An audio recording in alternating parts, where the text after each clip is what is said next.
안녕하세요. 애나의 다락방 라디오입니다. 흔히 현실보다 더 극적인 드라마는 없다고들 말합니다. 매 순간 생과 사가 오가는 병원이라는 공간은 드라마보다 더 지독한 현실이 펼쳐지는 장소 중 하나인데요. 국내 최고의 중증 외상 치료 전문가 이국종 교수, 다들 잘 아시죠? 골든타임, 낭만 닥터 김사부 등 그간 이국종 교수를 모티브로 한 의학 드라마들이 방영되기도 했는데요. 그가 외상외과 의사로서 겪은 치열한 현장과 그보다 더 치열한 고뇌를 담은 책 골든아워, 오늘 소개해드립니다. 골든아워는 2권의 세트로 구성되어 있는데요. 1권에서는 외상외과 의사가 된 과정과 이후 현장에서 마주친 척박한 의료 현실에 대한 절망, 그리고 미국과 영국의 외상센터에서 연수하며 국제 표준의 외상센터가 어떠해야 하는지 기준을 세워나가는 과정이 그려집니다. 또한 지난 2011년 아덴만 여명작전으로 부상당한 석혜균 선장을 이국종 교수팀이 살려내기까지의 전후 이야기가 1권에 자세히 담겨 있는데요. 이를 통해 중증 외상 치료의 특수성이 세상에 처음 알려졌고, 이는 이후 전국 거점 지역에 권역 외상센터가 설립되게 하는 계기가 된 일이었죠. 그리고 2권에서는 이국종 교수가 몸담은 대학병원이 우여곡절 끝에 권역별 외상센터로 지정된 후에도 국제 표준에 훨씬 못 미치는 의료 현실 속에서 고투하는 과정이 담겨 있습니다.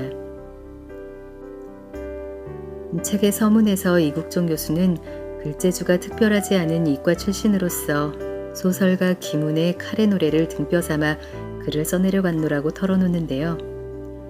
그런데 글재주가 없다는 고백이 무색하게 수술실의 메스처럼 차갑고 날카롭다가도 때로는 심장에서 솟구치는 피처럼 뜨겁기도 한 문장들을 통해 실제 중증 외상 환자들이 겪는 처참한 고통과 단 한 명의 생명도 놓치지 않으려고 헌신하는 의사, 간호사, 응급구조사 및 소방대원의 분투를 날 것 그대로 생생하게 그려냅니다. 한 유명 드라마 제작사에서 이 책의 판권을 구입해 현재 드라마로 제작 중이라는 소식도 있는데요. 오늘은 골든아워 1권에서 이국종 교수가 어린 시절 의사라는 직업을 꿈꾸게 되었던 계기와 생명보다 돈이 앞서는 의료계의 현실에 대한 의사로서의 고민에 대한 이야기 발췌해서 읽어드리겠습니다. 그럼 오늘도 끝까지 편안하게 들어주세요.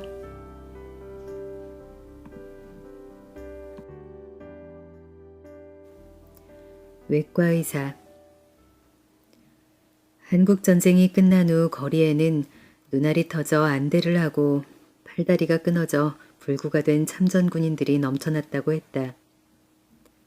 정부는 그들을 돌보지 않았고 정치인들은 정치공학에 바빴으며 국민들은 그들을 상위군인이라 부르며 경멸했다. 참전군인들이 전장에 뛰어들거나 끌려들어가 피를 쏟고 몸이 으스러지도록 나라를 지키는 동안 국내 후방이나 외국에서 개인적인 역량을 열심히 축적한 사람들은 붉은 파도가 지나간 후 정권을 잡고 나라를 운영하며 호가호위했다. 나는 어릴 적에 상위군인이라고 말하기 꺼려하던 아버지와 어느 명절에 동사무소에서 상위군인에게 주는 밀가루 한 포대를 이고 돌아오던 어머니를 기억한다. 석양을 뒤로 하고 어머니와 걷던 거칠고 긴 비포장 도로가 머릿속에 선명하게 남아있다. 그날 어머니의 머리 위에서 밀가루 포대가 미끄러져 길바닥으로 떨어졌다. 제 무게를 못 이겨 배가 터져 갈라진 종이 포대에서 흰 가루가 쏟아져 나왔다.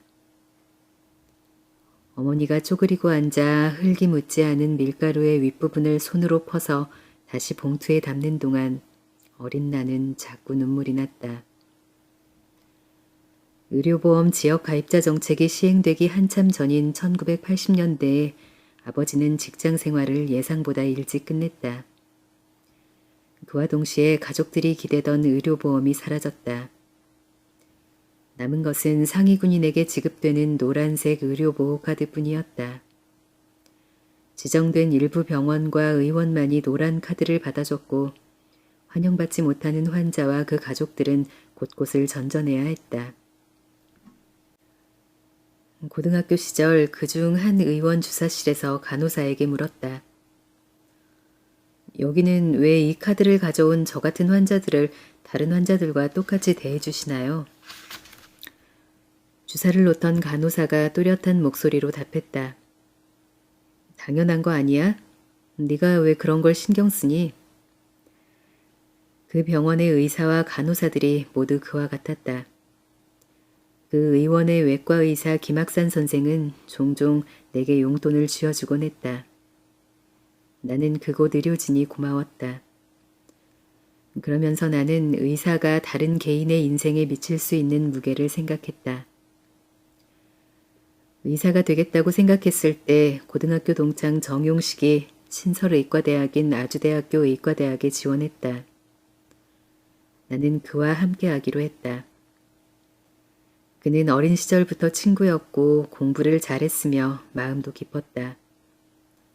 그런 그와 함께 계속 공부하고 싶었다. 전공 선택의 이유도 같았다. 외과 수술은 육체적 부담이 크고 전공 선택 시 그런 임상과는 의대 졸업생들이 선호하지 않았다. 정용식은 의과대학을 수석 졸업하고도 그런 외과를 선택했고 나도 그 길에 합류했다. 사실 내과와 외과, 안과 밖의 가름은 무의미하다. 의학이라는 학문 자체가 내과라고 해도 무방하다. 수술적인 치료법의 표준술식은 19세기 중반부터 도입되기 시작했다. 현재 행해지는 대표적인 수술법 중 많은 부분이 그 시기에 도입된 외과적 수술에 뿌리를 둔다. 당시에는 제대로 된 마취과 의사의 도움을 받을 수 없었다. 제대로 된 약물 치료조차 가능하지 않았다. 오늘날 수술 치료 결과가 비약적으로 개선된 데는 외과 의사들의 술기 향상뿐 아니라 마취과학과 수술 후 약물 치료 요법 발달에 기인한다. 외과 의사도 수술 전에는 정확한 내과적 진단을 해야 하고 수술이 끝난 후에는 내과적 집중 치료에 정통해야만 한다. 그래야만 중증 외상 환자들을 감당해낼 수 있다. 내과와 외과를 구분짓는 이유가 무엇이든 외과를 업으로 삼는 우리의 일상은 갈라지고 지디겨진 살과 부서진 뼈와 장기들, 끊어진 신경과 어긋난 조직, 솟구치는 핏물 속에 있었다. 병원 밖으로 나갈 수 있는 날이 많지 않았다. 삶은 평범함과 거리가 멀었다. 그래도 나는 수술이 좋았고 수술방의 감도는 서늘한 감촉을 사랑했다. 수술 중 마취과 의사들이 조작하는 각종 마취기와 환자 상태를 확인할 수 있는 모니터에서 흘러나오는 경고음, 켄트의 도르래를 감아 올릴 때 줄을 타고 환부로부터 전해지는 팽팽한 긴장감, 가벼우면서도 강한 리처드슨의 단단함이 좋았다. 보비가 조직을 태우며 들어가는 질감은 새 만년필 펜촉이 갱지를 긁어내려갈 때와 비슷했다.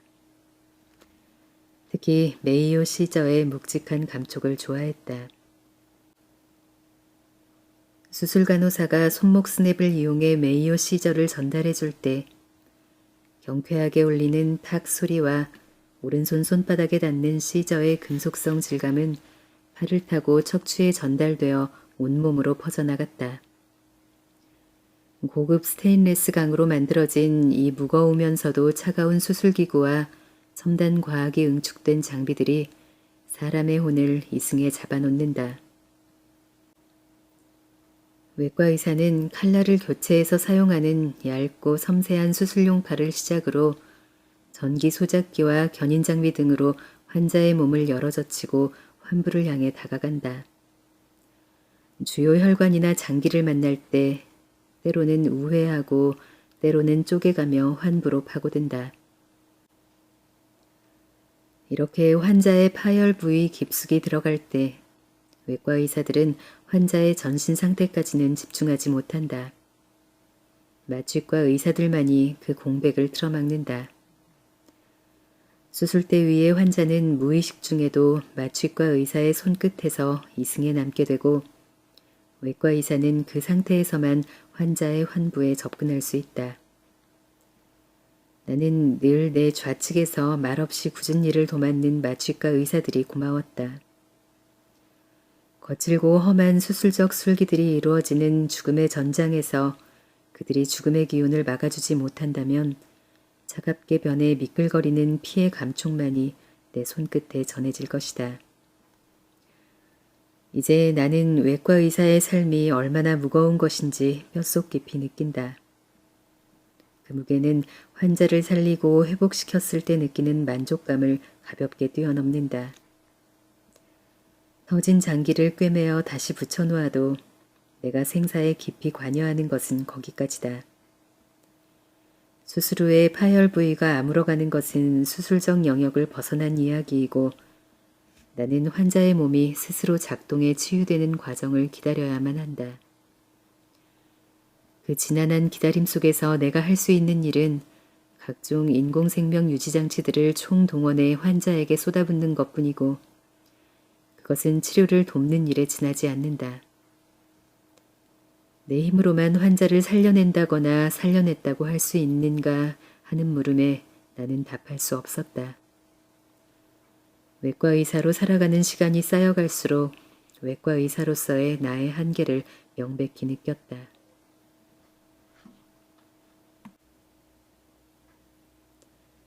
깊고 붉은 심연. 늦은 밤 건설 현장에서 인부 한 명이 추락했다. 흑투성이가 된 남자는 의식을 잃은 채로 병원에 실려왔다. 먼지를 가득 뒤집어 쓴 그의 동료들은 숨을 헐떡이며 땀을 훔쳤다. 남자는 혈압이 잡히지 않았다. 시간을 지체할 수 없어 곧장 수술방으로 올렸다. 가족이나 다른 보호자가 곁에 없어 수술 동의서에는 동료가 사인했다. 내게 실려오는 중증 외상 환자들은 생과 사의 경계에 있었다. 보호자를 기다리고 만나서 수술에 대해 설명하고 협의할 수 있는 상황은 절반에 미치지 못했다. 수술 동의서에 사인은 받아야 하므로 보호자가 없으면 동행한 소방대원이나 경찰관에게 부탁했다. 인도주의적 측면에서 볼 때 환자의 생명이 극도로 위중하여 보호자의 동의 없이 일단 응급수술을 진행합니다. 라고 하면 대부분의 소방대원이나 경찰관은 동의서에 사인을 해줬다.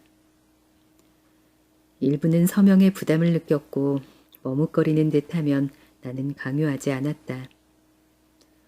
어차피 법적 책임은 주치의가 지고 간다. 수술대 위에 누운 환자의 상체를 드랩할 때 복벽에 선명한 수술 흔적이 보였다. 나는 환자가 전에 받은 수술이 무엇이었을까 생각했다. CT라도 촬영했으면 뭐라도 짐작하고 수술 계획을 세웠을 것이다. 그러나 이 환자처럼 혈액학적으로 불안정성을 보이는 환자들은 CT나 MRI 검사 중 죽을 수 있다. 수술방으로 바로 올려야 한다. 그것이 교과서적인 원칙이다. 의과대학에서 시험 문제로 출제하면 정답률이 높은 기본 원칙이지만 실제로는 지독하게도 지켜지지 않는다.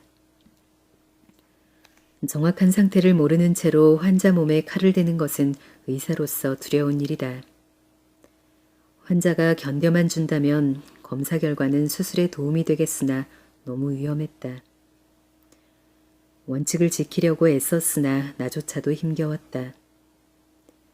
이런 환자의 몸을 칼로 열어젖히고 들어갈 때면 심연 속으로 진입하는 것만 같았다.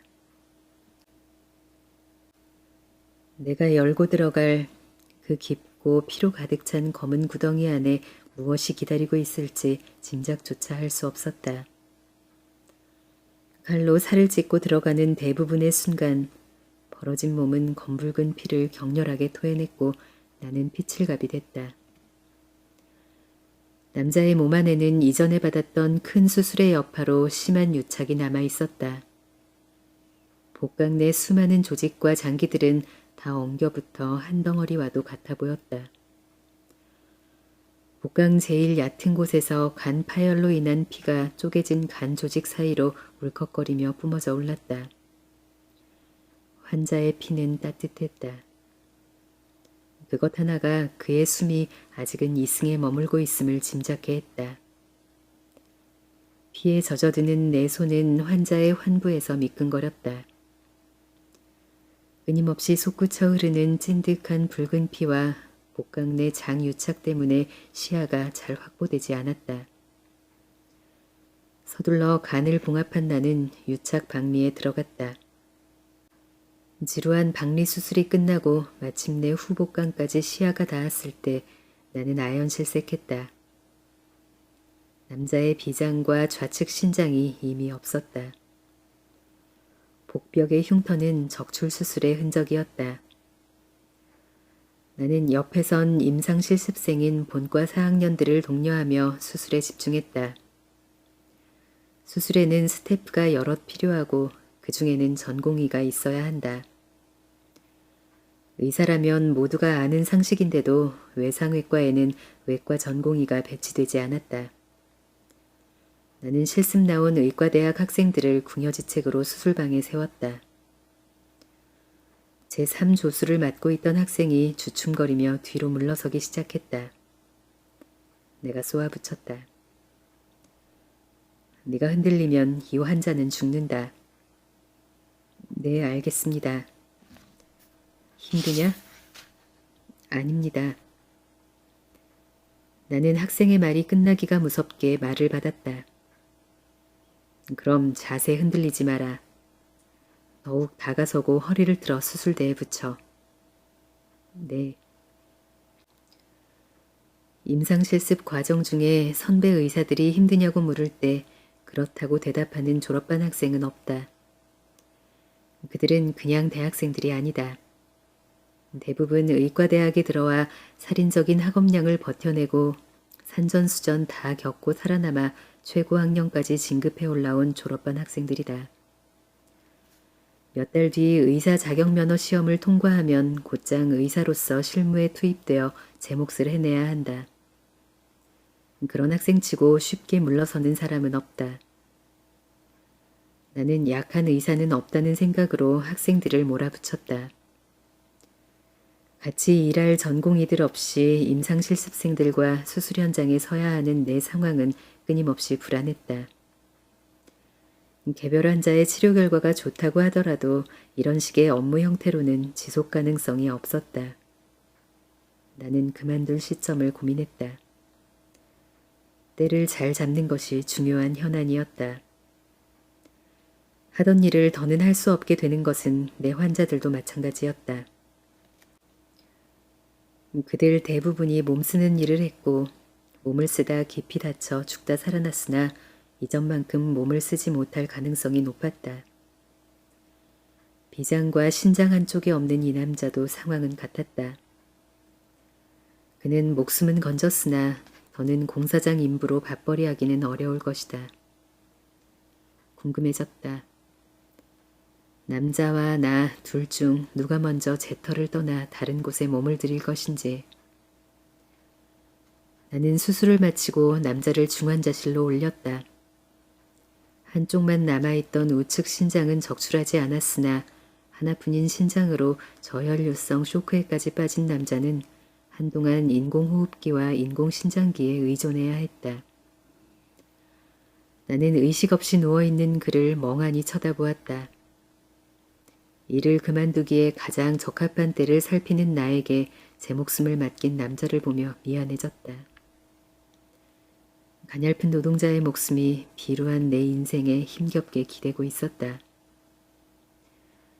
그의 목숨을 붙들고 있는 인공호흡기와 인공신장기를 보며 그것들이 요구하는 돈을 생각했다. 이것들은 선진국에서만 생산되는 몹시 비싼 첨단 의료기기이고 제대로 국산화되지 못해 1분 1초마다 돈을 먹는 기계였다. 그러나 이것들이 없으면 환자는 수술을 받아도 살지 못한다. 환자에게 정확한 용량을 투여하기 위해 사용하는 정맥주사 펌프도 사정은 같았다. 눈앞의 남자나 내 환자들은 대부분 가난했고 가난한데도 가장 비싼 외제 장비를 동원한 첨단 치료가 필요했다. 가난한 그들이 치료 비용을 감당하지 못해 병원비를 지불하지 못하면 그것은 가난한 내 부서로 적자가 되어 떨어져 내려왔다. 모순으로 가득 찬 이 상황에서 결국 녹아나는 것은 이 일을 하는 나와 그런 나에게 이런 치료를 받아야만 하는 환자이다. 나는 남자에게 떨어질 치료 비용과 내가 받을 삭감 통지서를 생각하지 않으려 애썼다. 그날 저녁 교직원 식당이 문을 닫아 외래객 식당으로 갔다. 밥맛을 느낄 수 없었으나 그냥 먹었다. 지나가던 아이가 나를 보고 물었다. 밥 먹어요? 혼자? 아이의 눈은 맑았다. 나는 그냥 짧게 고개만 끄덕했다.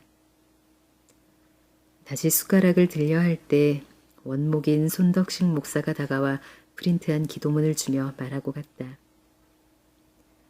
제가 기도 많이 합니다. 나는 말없이 종이를 받아 식판 옆에 엎어두고 보지 않았다.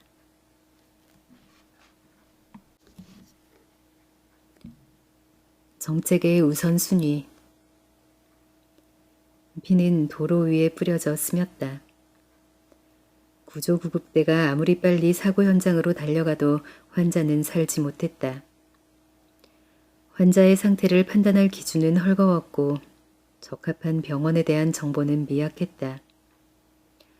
구조구급대는 현장으로부터 가장 가까운 병원을 선택할 것이어서 환자는 때로 가야 할 곳을 두고 가지 말아야 될 곳으로 옮겨졌고 머물지 말아야 할 곳에서 받지 않아도 되는 검사들을 기다렸다. 그 후에도 다른 병원으로 옮겨지다 무의미한 침상에서 목숨이 사그라들었다. 그런 식으로 병원과 병원을 전전하다 중증 외상센터로 오는 환자들의 이송 시간은 평균 245분. 그 사이에 살 수 있는 환자들이 죽어나갔다. 그렇게 죽어나가는 목숨들은 선진국 기준으로 모두 예방 가능한 사망이었다.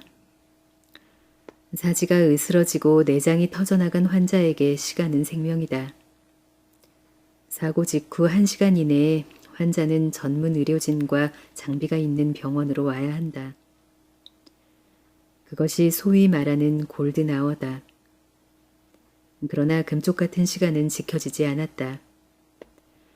가까운 거리는 앰뷸런스로 이송 가능하지만 먼 거리는 상황이 다르고 가깝더라도 차가 막히는 러시아워가 되면 환자들은 길바닥에 묶였다.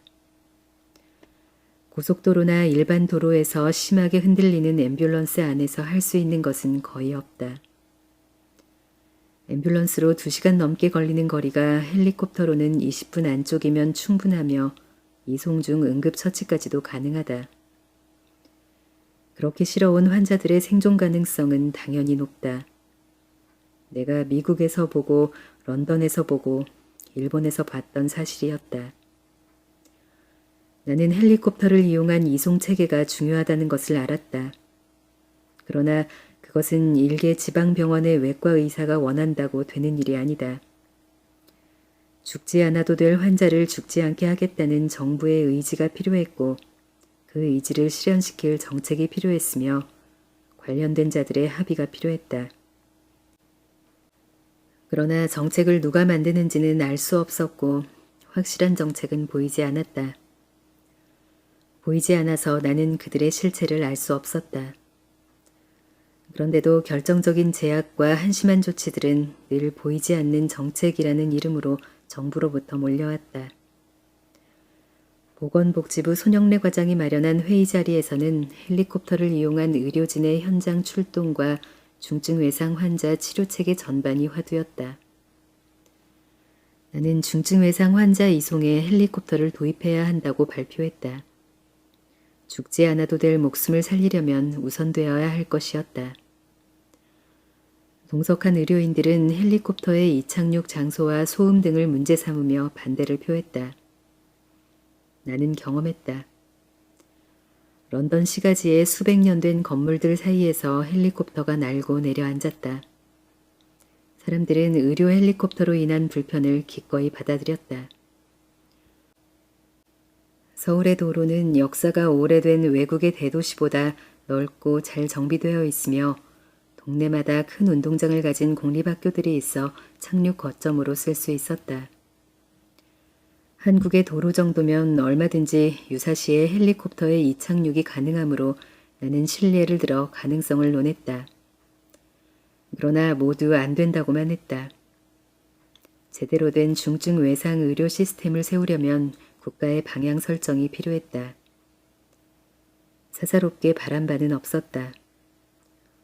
공의로운 것이었는데도 나의 뜻과 그들의 생각에 접점은 없었다. 나와 저쪽 모두 물러설 기미가 보이지 않았다. 서로의 뜻이 다르다는 사실만 확인한 채 회의는 끝났다. 속에서 마른 먼지가 일어 숨이 틀어막혔다. 정부에서 밀어붙여 주었으면 싶었으나 그 역시 더뎠다. 중증 외상과 관련한 정책 추진이 답보 상태인 데 대해 허 위원에게 답답한 속내를 토로했다. 내 말을 가만히 듣고 있던 그가 되물었다. 이 교수님, 대한민국의 중증 외상 의료 시스템만 문제라고 생각하십니까? 그것만이 심각하고 촌각을 다투어야 하는 문제인가요? 정치, 경제, 사회, 문화, 국방, 예술에 이르기까지 어디 하나 녹록한 부분이 있는 줄 아세요? 머릿속이 서늘했다. 허 위원의 말은 사실을 짚었을 뿐 비난도 질책도 아니었다. 정부에서 추진하고 진행해 나가는 일들은 수없이 많고 중증 외상 문제는 그중 하나에 불과하다. 나는 그것을 생각하지 못했다. 그의 물음과 눈빛에 말문이 막혔다. 허 위원은 차분하고도 군더더기 없는 목소리로 말을 이어나갔다. 아무리 수많은 사람이 노력하고 필요성을 알린다고 해도 국가정책이 움직일 수 있는 파이는 정해져 있어요. 그게 현실이고 사실이죠. 민주국가에서 정책을 집행할 때 다양한 안건이 수많은 사람들을 거쳐 진행됩니다. 그 과정에서 여러 일들이 발생하고요. 시급했던 정책들이 미뤄지다 폐기되기도 하고 대규모 국책사업이 예산 낭비로 판명되는 경우도 있어요. 하지만 어떻게 합니까? 옳은 방향에 대한 각자의 생각이 다 다른 거려. 그의 말은 틀리지 않다. 제대로 된 중증 외상센터가 없다고 나라가 망하지는 않는다. 대다수의 국민들은 그것 없이도 지금까지 잘 지내왔다. 중증 외상 의료 시스템이 없어 죽어나가는 목숨보다 더 많은 목숨이 걸린 중대 사안은 많을 것이다. 그것들조차 젠걸음을 하다 고꾸라질 수도 있다. 민주주의 사회에서 정책의 우선순위는 사안의 중요성보다 누가 얼마만큼 관심을 가지고 동의하느냐에 달려있다. 대한민국에서 기본이 제대로 갖춰지지 않은 것이 중증 외상 분야뿐인가. 노동 현장이나 교육 현장이나 수많은 사안들이 주먹구구식으로 흘러간다. 힘없고 돈 없는 이들에게 기본이라는 말은 참으로 사치스러운 단어다. 기준도 저마다 달라 싸움은 곳곳에서 벌어진다. 그렇다고 해도 나는 인정하기가 쉽지 않았다. 왜 우리는 안 되는 것인가 하는 답없는 의문만이 머릿속에서 맴돌았다. 내 앞에 놓인 길은 아득했다. 아무도 알아주지 않는 사지에서 나아가고 물러서기를 반복해야 하는데 그 사이 조촐하게나마 모인 팀원들이 광범위한 업무와 산적한 업무량에 쓰러져가고 죽어나가는 환자들 또한 수없이 많을 상황이 눈앞에 보였다. 기다림은 길고 지난할 텐데 묵묵히 버텨낼 자신이 없었다. 무엇보다 참고 기다린다고 한들 앞으로 달라질 가능성조차 없어 보이는 것이 제일 견디기 어려웠다. 환절기에 접어들자 한겨울보다 더 추웠다. 연구실이나 당직실은 밤늦게까지 난방이 들어오다가도 정작 제일 추워지는 새벽녘에는 난방을 줄였다. 온기는 서서히 냉기로 바뀌어 몸이 자주 움츠러들었다. 지독히 힘든 날들이 계속되어 연달아 사흘 가까이 자지 못할 무렵에 코피를 쏟았다. 세면대에서 세수하는 순간 머리 앞부분이 뜨거워졌다. 코에서 붉은 피가 하얀 세면대 위로 쏟아져 내렸다. 나는 잠시 고개를 뒤로 젖혀 흘러내리는 피를 닦아냈다.